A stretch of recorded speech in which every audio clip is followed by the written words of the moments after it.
കാട്ടാനകൾ വാഴത്തോട്ടം ചവിട്ടിമെതിച്ചു. മനംനൊന്ത് കർഷകൻ ബാക്കി വന്ന വാഴകൾ വെട്ടിക്കളഞ്ഞു.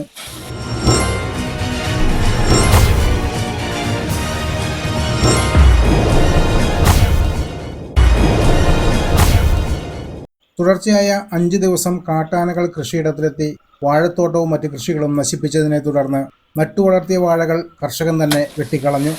തൃശൂർ പരിയാരം കോട്ടാമലയിൽ പൂർവികരായി കൃഷി ചെയ്തു പോരുന്ന കട്ടിൽ സാബുവിൻ്റെ 10 ഏക്കർ കൃഷിയിടത്തിലെ വാഴകളാണ് വെട്ടിമാറ്റിയത്.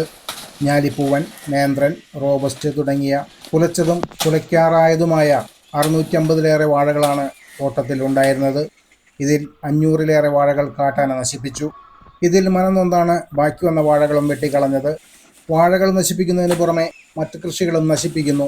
കായ്ച്ച 6 റംബൂട്ടാൻ, 4 ജാതി, 10 സെന്റ് സ്ഥലത്തെ കപ്പകൃഷി, ജലസേചന സംവിധാനങ്ങൾ തുടങ്ങിയവയാണ് ഈ ദിവസങ്ങളിൽ നശിപ്പിച്ചത്. എന്നാൽ വനം വകുപ്പ് കാട്ടാന ആക്രമണം തടയാൻ കാര്യക്ഷമമായി ഇടപെടുന്നില്ലെന്നും കർഷകൻ പരാതിപ്പെടുന്നു.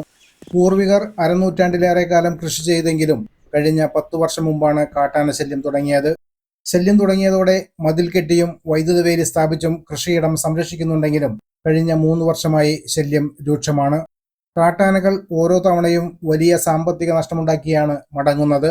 വൈദ്യുത വേലി തകർത്തും മതിൽ പൊളിച്ചും കൃഷിയിടത്തിലേക്ക് കയറുന്ന കാട്ടാനകൾ ഈ ദിവസങ്ങളിൽ മാത്രം 4 ലക്ഷം രൂപയിലേറെ നഷ്ടമുണ്ടാക്കി. ഒരു വർഷത്തിനിടെ 10 തവണ വന്ന് 10 ലക്ഷത്തിലേറെ നഷ്ടമുണ്ടാക്കി.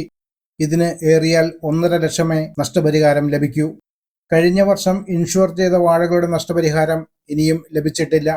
2021 ഇതേ പറമ്പിലെ 300-ലേറെ കായ്ച്ച തെങ്ങുകളും നശിപ്പിച്ചിരുന്നു. ഇൻഷുറൻസും വനം വകുപ്പിന്റെ നഷ്ടപരിഹാരവും തുച്ഛമായതിനാൽ നഷ്ടം നികത്താൻ പര്യാപ്തമല്ല.